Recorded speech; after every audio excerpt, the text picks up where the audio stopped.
Hello, everyone. Happy Friday. Welcome to Advisory. I hope you are doing well today. It's Friday. We made it. And I hope you guys had a good week back after Thanksgiving. Just a couple of announcements before we get into the topic for today. The first of which is that tennis is doing a fundraiser, and it's one of my favorite fundraisers that we do on campus every year, where for $6, you get a dog bag that includes 3 tennis balls and 2 big old dog treats. I didn't know this until last year, but tennis balls apparently expire. They lose their bounciness and can't be used to play actual tennis. And so instead of getting rid of them or throwing them away, we're going to give them to our furry friends. It's a great fundraiser. I don't know about y'all's dogs, but my dog loves tennis balls. I mean, just look at this. Going on. Sit. Come here.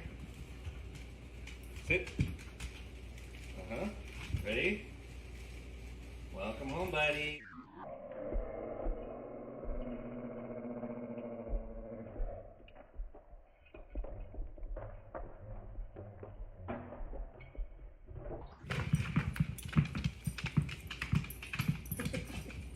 I love him so much. And if you don't have a dog, don't worry. You can still make a donation to Operation Kindness, which is an organization that helps pets everywhere. Find Coach Nactaborn or a tennis player to get in on this. The posters are all over, and so you can scan the QR code to make your order. The other announcement I'm a little late on, but there are some holiday fun days that are happening right now, and I wanted to make you aware of those. First of all, a slight correction. This says Holiday PJ Day and Advisory Door Decorations. We're actually doing it by hallway. Teachers, you should have received a email from Miss Gomez about that.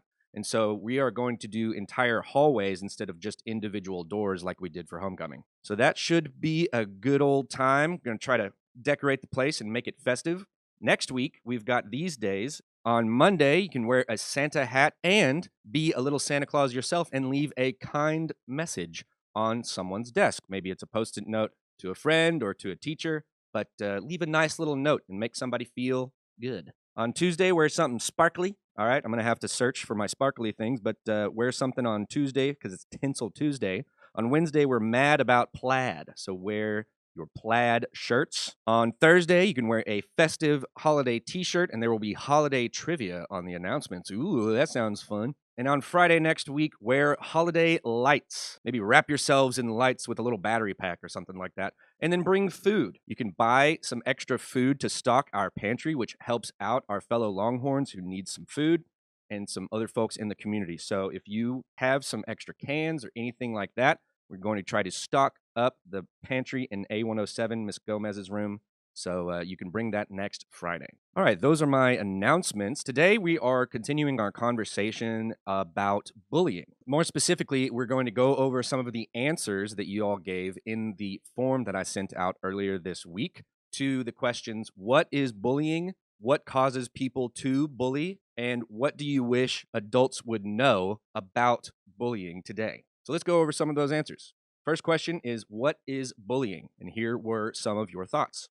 Someone said shaming. This person said bullying is when someone is being rude or obnoxious to other people, making fun of someone for what they do or how they look or behave. People can get teased a lot for things that they really can't control or that is just weird little petty stuff. Okay, here we go. I'm going to attempt some Espanol. El bullying es cuando una persona o un grupo de personas intimidan a alguien. I never know how to pronounce that word. Alguien. Alguien, Alguien. alguien. Got it. Intimidan a alguien por varias cosas como religión, sexo, preferencias sexuales, opinión, o otras cosas. So it can be very discriminatory about religion, about sex, or about sexual orientation, all those sorts of things about a person. Someone said the repetitive, intentional hurting of one person or group by another person or group where the relationship involves an imbalance of power. And I really like this part of this definition, the imbalance of power. A lot of the times when someone is being teased or when they feel bullied, it's because they are in some sort of lower level of power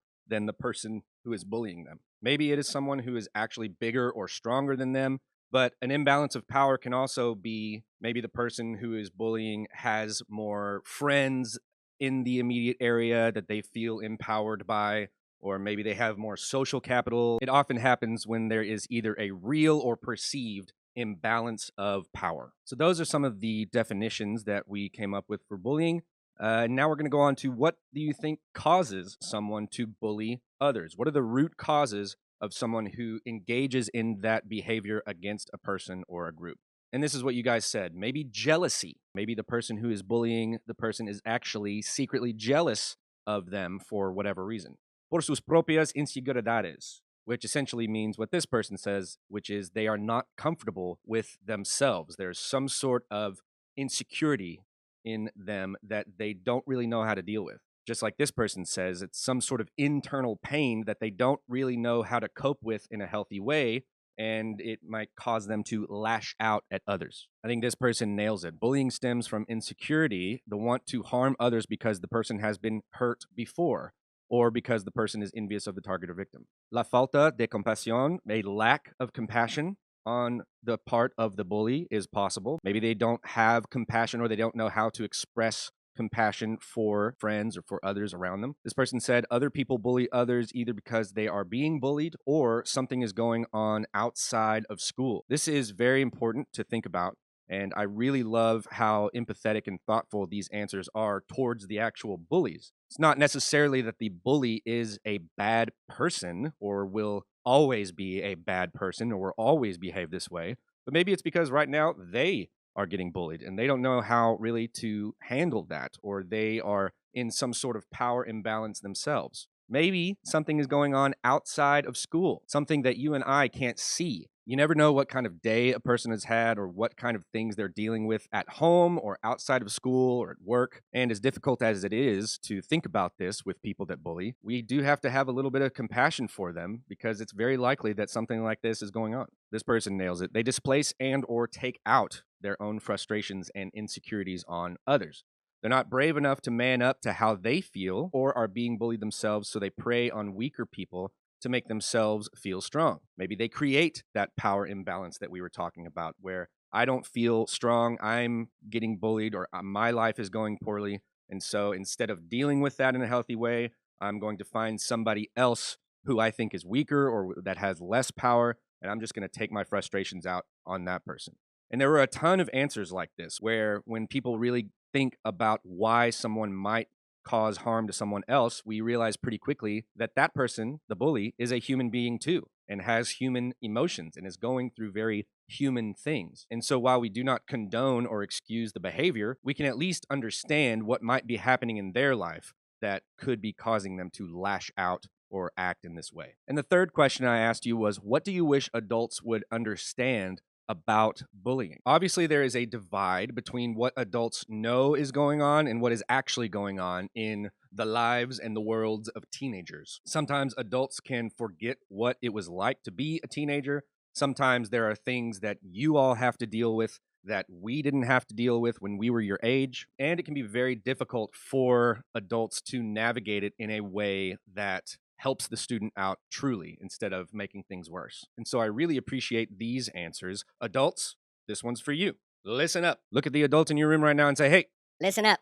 To not take it as a joke. This can be very confusing because sometimes things seem like jokes that are actually very hurtful. Adults don't always know the line between joking and not joking. It's difficult to say. Just ignoring it really isn't a good option. Sometimes ignoring bullies can work, but sometimes it can make it worse. Snitching won't help. Yeah, the S word, snitching. Oh, what are you gonna go snitch? Oh, you're gonna snitch? Snitches get stitches.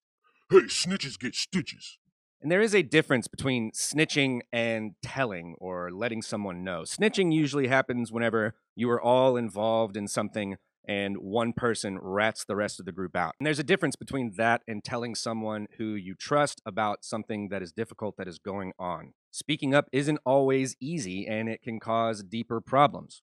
And that is very difficult to navigate. This person says that bullying can be way more subtle than what it looks. Yeah, it may not be obvious, especially to us adults. It can be a little word, it can be a little phrase, it can be a note that they write on their Instagram. I know everybody's about Instagram notes right now. It's the big thing. It can be a word or phrase or an action that from the outside looks fine, but if you know really what's going on, it is actually pretty damaging. I thought this one was interesting, and we get this answer every year that we put this out. And it's that adults should realize that they can be bullies too, and that they shouldn't get a sudden free pass just because they are an adult. I agree wholeheartedly. As adults, we should be an example to you as students of what it looks like to deal with your emotions in a way that doesn't cause you to put others down. And it's right, we don't have a free pass. Everyone is responsible for being good to themselves and others. And it's definitely not just a kid problem. Sometimes it's an adult to adult, and sometimes because of that power imbalance, it can be an adult kind of being a bully to a kid. And I think the same insecurities, the same self esteem problems can happen in adults just like they can happen in kids. So adults need to be aware of that as well, whether they're teachers or parents or anybody. Que no es un juego y que hay muchas maneras de bullying, no solo pegar o burlarse. Basically saying there are lots of different forms of bullying. It's not always going to be obvious. And then this last one here says it is a serious problem that no matter how much you try to treat it, you cannot completely solve it. And unfortunately, that's true. We are human beings living with other human beings, and there's going to be lots of mistakes. There's going to be lots of conflict. And there's sometimes people are not going to deal with their emotions well, and they're going to take it out on us. And so I do agree that unfortunately, we can't completely solve this problem. What I hope to do is to think about good and sustainable and authentic ways to treat it. And we're going to talk more about strategies and different things to address when it comes to conflict or bullying or power imbalances. But I think the first thing to think about and the first step to starting to solve these problems is what we talked about yesterday, and that is empathy. Yesterday in advisory, we watched these videos about the bystander effect and empathy. We had one that was a little sillier with the experiment with the tent being set up and how long it would take people to reach out and help somebody that is struggling to make the tent. And then you had one that was a little bit more serious where people would walk by a person that had completely collapsed on the ground and wouldn't help them for a long time. And what this person was feeling with the tent and what the people that eventually stopped to help these people out were feeling is empathy. Empathy is the ability to understand and share the feelings of another. Empathy is the idea that even though I am not feeling something that someone else is feeling, I can at least understand why they are feeling that way. I can see where they are coming from. And many of us are already very, very good at this. All of those answers, especially the answers to the question, what causes people to bully, had empathy in them. Many of you said, even though someone is bullying and they're being a jerk, they probably have something going on in their lives. That's how powerful empathy is. It can actually help us understand the feelings of people that we don't like or that bug us or that treat us poorly.